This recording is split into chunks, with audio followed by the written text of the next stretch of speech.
નમસ્કાર મિત્રો, વિડીયો ચાલુ કરું એની પહેલાં વિડીયો લાઈક કરીને ચેનલને અવશ્ય સબસ્ક્રાઈબ કરજો.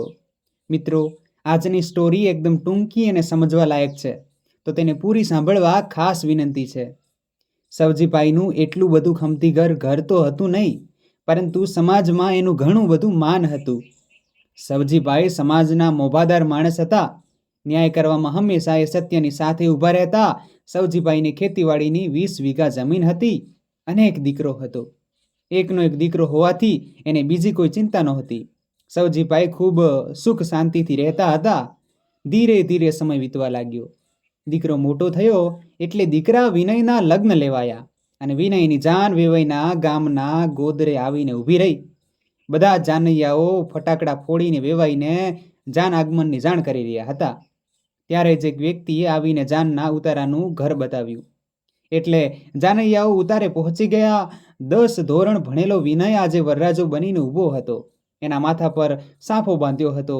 વિનયના સસરા રમણભાઈ છેલ્લા 30 વર્ષથી શહેરમાં રહેતા હતા, પરંતુ પોતાની દીકરીના લગ્ન માટે એ પોતાના વતનમાં આવ્યા હતા.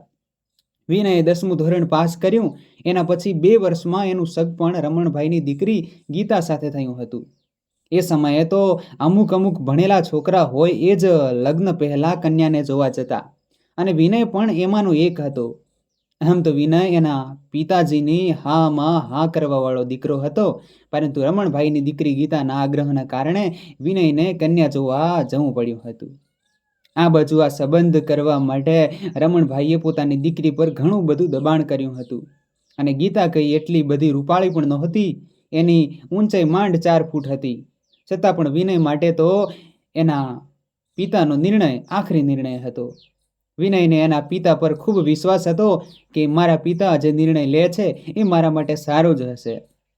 આવી રીતે વિનય અને ગીતાનો સંબંધ પાકો થઈ ગયો, અને આ સંબંધથી બંને વેવાઈઓના આનંદનો કોઈ પાર ન રહ્યો. હવે તો સવજીભાઈ સમાજમાં ઘણી જગ્યાએ ગર્વથી કહેતા હતા કે મને તો ખૂબ સારા સગા મળ્યા છે.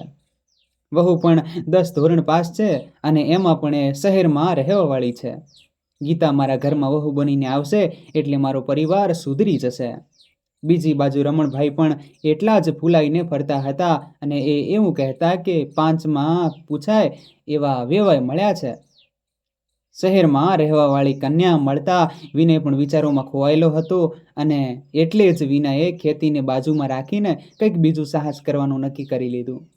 ઘણો બધો વિચાર કર્યા બાદ વિનય નક્કી કરી લીધું કે મારે હીરાનો ધંધો કરવો છે. એટલે એને પિતાજીને સમજાવીને 20 વીઘા જમીન હતી એમાંથી 10 વીઘા ગીરવે મૂકીને સુરતમાં હીરાનું કારખાનું કરવાનું નક્કી કર્યું. સવજીભાઈ પણ દીકરાના આવા નિર્ણયથી ખૂબ ખુશ થઈ ગયા.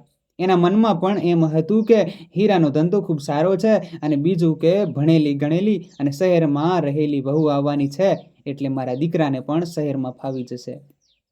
હવે સુરતમાં કારખાનું સેટિંગ થઈ ગયું હતું, અને સારું મુહૂર્ત જોઈને ધંધો શરૂ કરવાનો હતો. એ વખતે જ વિનયના લગ્ન લેવાયા હતા. જાન ઉતારે પહોંચી. આ બાજુ રમણભાઈએ દીકરીના ધામધૂમથી લગ્ન કરાવવા માટે ઘણો બધો ખર્ચો કર્યો હતો. રમણભાઈની દીકરીના લગ્નની તૈયારી જોઈને ગામના લોકો તેમજ સગા સંબંધીઓ મોઢામાં આંગળા નાખી ગયા હતા, અને જમણવારમાં પણ મિષ્ટાન અને અન્ય વાનગીઓનો પાર નહોતો. ટૂંકમાં રમણભાઈએ એની પરિસ્થિતિ કરતાં પણ વધારે ખર્ચો કરેલો હોય એવું સ્પષ્ટ દેખાઈ આવતું હતું. હવે જાન પક્ષને શરબત અને ચા પીરસાયા. વરરાજાનું સામૈયું થયું અને વરઘોડાની તૈયારી શરૂ થઈ ગઈ. અણવરે વિનયને બરાબર રીતે તૈયાર કરી દીધો, પરંતુ કન્યા પક્ષ તરફથી હજુ સુધી કોઈ સંદેશો આવ્યો નહોતો. કન્યા પક્ષમાં દોડધામ મચી હોય એવું દેખાઈ રહ્યું હતું. અંતમાં જાનને ઉતારે ખબર પડી ગઈ કે કન્યાનો કોઈ પતો નથી. 1.5 કલાક પહેલા નીકળેલી પોલીસની જીપ અને 4-5 ગાડીઓ પરત આવી હતી. આવું બધું જોઈને હાંફળા ફાંફળા બનીને સવજીભાઈ વેવાઈના ઘરે ગયા, અને ત્યાં જઈને જોયું તો વેવાઈ અને વેવણ તેમજ એના બંને દીકરાઓ નીચા મોઢા કરીને ખૂબ રડી રહ્યા હતા. આવું દ્રશ્ય જોઈને સવજીભાઈ કંઈ ભૂલ્યા નહીં, અને તેઓ પણ ગમગીન બની ગયા. આજે રાધેલા ધાન રોળાઈ ગયા હતા, કેમ કે શણગાર સજેલી ગીતા આજે ભાગી ગઈ હતી. ગાડીઓ લઈને પાછા આવેલા લોકોને એટલી માહિતી મળી હતી કે 2 કલાક પહેલા એક ગાડી પર એક યુવાન એક યુવતીને લઈને જઈ રહ્યો હતો. અને એ યુવતીને લગ્નના કપડાં પહેરેલા હતા. જો કે પોલીસની જીપ શહેર સુધી જઈ આવી હતી, પરંતુ એને કોઈ પણ પ્રકારની માહિતી મળી નહોતી. આખરે સવજીભાઈએ રમણભાઈને આશ્વાસન આપીને શાંત કર્યા, પરંતુ હવે કોના ગળે કોળિયું ઉતરે? નાના બાળકો સિવાય બધા જ લોકો ભૂખ્યા રહ્યા અને વિચારવા લાગ્યા કે હવે શું કરવું. સવજીભાઈ પણ ચિંતામાં ગરકાવ થઈ ગયા અને વિચારવા લાગ્યા કે કુંવારી જાન પાછી જાય એના કરતાં તો મરી જવું સારું છે. સવજીભાઈને કંઈ સૂઝતું નહોતું, કેમ કે જે સમાજમાં 18-19 વર્ષની ઉંમરમાં લગ્ન લેવાઈ જતા, એ સમાજમાં વિનય આજે 22 વર્ષનો થઈ ગયો હતો. એટલે હવે એના લાયક છોકરી શોધવી મુશ્કેલ હતી. હવે જાનમાં આવેલા અને ગામના ઘણા બધા લોકો ગાડીઓ લઈને છોકરીને શોધવા નીકળ્યા, પરંતુ કન્યાના કોઈ ભાવળ ન મળ્યા. હવે સાંજના 5 વાગી ગયા હતા. એ વખતે આ ગામનો જ એક મેલો ઘેલો વ્યક્તિ સવજીભાઈ પાસે આવીને બેસી ગયો. થોડી વાર બાદ એણે સવજીભાઈને કહ્યું કે વેભાઈ, કદાચ તમને વાંધો ન હોય અને તમને પસંદ આવે તો મારી દીકરી કાજલ છે. એક તો મારી ગરીબ પરિસ્થિતિ છે અને દીકરી એક પગે થોડી અપંગ છે, એટલે એનું હજુ સૂત્ર ક્યાંય સગપણ થયું નથી. આવી વાત સાંભળતા સવજીભાઈ થોડી વાર માટે તો એ વ્યક્તિને જોતા રહ્યા અને ત્યારબાદ કંઈક વિચાર કરીને કહેવા લાગ્યા કે મને ઝડપથી તમારા ઘરે લઈ જાઓ. એટલે વ્યક્તિ સવજીભાઈને એના ઘરે લઈ ગયો. ખોબા જેવડો ઓરડો હતો, પરંતુ આગળ વિશાળ ફળિયું હતું. ઘરમાં જતાં જ આધેડ વયની સ્ત્રીનો મીઠો મધુર આવકાર મળ્યો અને પગેથી જરાક અપંગ દીકરીએ પાણીનો લોટો આપીને સ્વાગત કર્યું. ઘરનું વાતાવરણ જોઈને થોડી વારમાં જ સવજીભાઈ બોલી ઉઠ્યા કે હું મારા દીકરા માટે તમારા ઘરે માગું નાખું છું. આજે ગીતા માટે તૈયાર થયેલી ચોરીમાં આજ કાજલ અને વિનયના લગ્ન થશે. ત્યારબાદ એ જ માંડવે વિનય અને કાજલના લગ્ન થયા અને રમણભાઈએ પોતે જ કન્યાદાન કર્યું. સવજીભાઈની તો સ્પષ્ટ ના હતી, છતાં પણ રમણભાઈએ પોતાની દીકરી માટે ખરીદેલી બધી જ વસ્તુઓ કાજલને દીકરી સમજીને કર્યાવરમાં આપી દીધી. હવે રમણભાઈએ પોતાની દીકરી ગીતાના નામનું બધું આપી દીધું હતું. એટલે એમણે પોલીસને પણ જણાવી દીધું હતું કે હવે એની શોધખોળ ન કરવી. ગરીબ ઘરની અને પગથી વિકલાંગ કાજલ એનું સુંદર નસીબ લઈને જન્મી હોય એવું લાગતું હતું. કાજલના પગલાથી જ વિનય હીરાના ધંધામાં ખૂબ કમાયો. 5 વર્ષના દાંપત્ય જીવન બાદ ભગવાને એને સુંદર મજાના દીકરો અને દીકરી આપ્યા હતા. હવે 10મા વર્ષમાં તો વિનયે ગીરવે મૂકેલી જમીન પણ છોડાવી લીધી અને બીજી 25 વીઘા જમીન ખરીદી લીધી અને સુરતમાં સરસ મજાનું મકાન પણ લેવાઈ ગયું અને મોંઘી કાર પણ ખરીદી લીધી. વિનય સુરતમાં ખૂબ સુખ સાહેબીથી રહેતો હતો, પરંતુ હજુ સુધી એના માતા પિતા સુરત નહોતા આવ્યા. માતા પિતા એવું માનતા હતા કે જ્યાં સુધી અમારા હાથ પગ ચાલે છે ત્યાં સુધી અમારે ગામડે જ રહેવું છે, અને જ્યારે અમારા હાથ પગ ચાલતા બંધ થશે ત્યારે તો દીકરાના ઘરે જવાનું છે, એ પાકું છે. ખૂબ સુખી લગ્ન જીવનના 11મા વર્ષે એક દિવસ સવારમાં વિનય, કાજલ અને એના બંને બાળકો બેઠક રૂમમાં બેઠા વાતો કરી રહ્યા હતા. એ વખતે એક સ્ત્રી એ દરવાજે આવીને કહેવા લાગી કે બહેન, તમારા બંગલામાં કામવાળી બાઈની જરૂર હોય તો કહેજો. ને ત્યારે વિનયનું એ સ્ત્રી તરફ ધ્યાન ગયું અને એને એવું લાગ્યું કે આ અવાજ કોઈ પરિચિત હોય એવું લાગે છે. એટલે વિનય પોતાના મગજ ઉપર ભાર આપ્યો અને એ પેલી સ્ત્રીને ઓળખી ગયો, પરંતુ એને વિશ્વાસ નહોતો આવતો. એટલે વિનય ઊભો થઈને દરવાજે ગયો. ત્યાં જઈને જોયું તો એ ગીતા હતી. એટલે વિનય કહેવા લાગ્યો કે શું તમારું નામ ગીતા છે? વિનય આવો પ્રશ્ન કર્યો, પરંતુ વિનયને ઓળખી ગયેલી ગીતા શું જવાબ આપે? ગીતા પહેલાથી શહેરમાં રહેતી હોવાથી એના ગામની હોવા છતાં પણ કાજલ એને ઓળખતી નહોતી.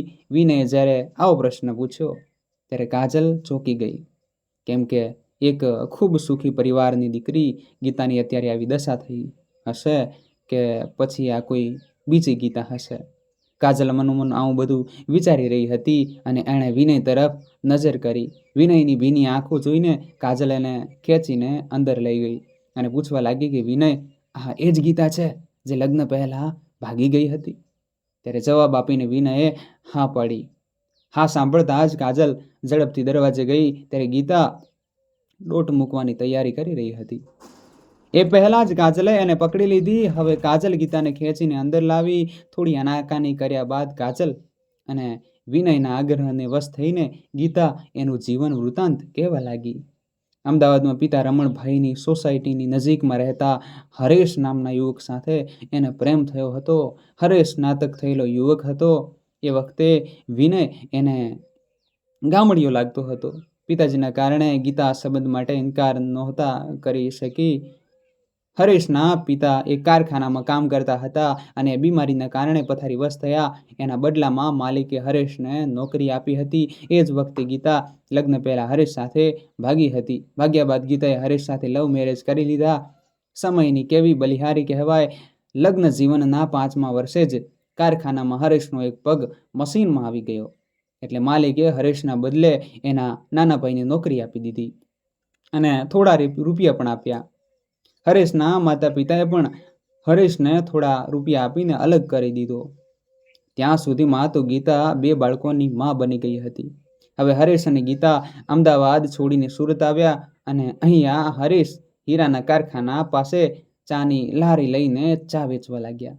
ચાની લારીમાં માપસરની આવક હતી. બીજી બાજુ મોટા થયેલા બાળકોના શિક્ષણ માટે ગીતાએ 3 ઘરના કામ બાંધ્યા હતા. હમણાં જ એક ઘર માલિક બીજે ક્યાંક રહેવા ગયા હોવાથી ગીતા નવા ઘરકામ માટે વિનયના ઘરે આવી ચડી. એને તો એ ખબર પણ નહોતી કે વિનય અહીંયા રહે છે.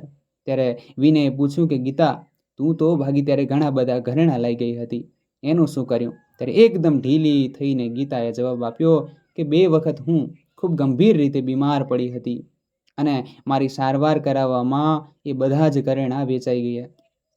ગીતા આટલું બોલી ત્યારે થોડી વાર માટે ખામોશી છવાઈ ગઈ અને કાજલે વિનય તરફ જોયું અને કહેવા લાગી કે વિનય, તમે ગીતાના પતિને હીરા નહીં શીખવાડી શકો? એટલે વિનયે ડોક હલાવીને હા પાડી.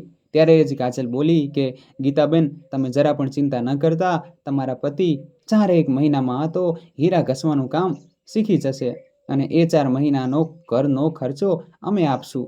હવે રાત્રે વિનય કાજલને પૂછ્યા વગર ન રહી શક્યો કે કાજલ, તું કેમ આટલી બધી ઉદાર બનવા માંગે છે? ત્યારે કાજલે કહ્યું કે બસ એટલા માટે કે એ સ્ત્રી એક વખત મારા પતિ સાથે સંબંધથી બંધાઈ હતી. એની ગરીબી અને આવી પરિસ્થિતિમાં મારાથી સહન ન થઈ શકી. એટલા માટે મારા દિલમાં એના માટે આટલો બધો ઉદાર ભાવ પ્રગટ્યો થયો છે. તો મિત્રો, આજની સ્ટોરી તમને કેવી લાગી? બહુ નાની હતી મિત્રો, તો કોમેન્ટમાં જરૂરથી જણાવજો. અને સ્ટોરી પસંદ આવી હોય તો વિડીયોને લાઇક, શેર અને નવા હોય તો ચેનલને સબસ્ક્રાઇબ જરૂરથી કરજો. હર હર મહાદેવ. અને હા, કોમેન્ટમાં જય શ્રી કૃષ્ણ, હર હર મહાદેવ હું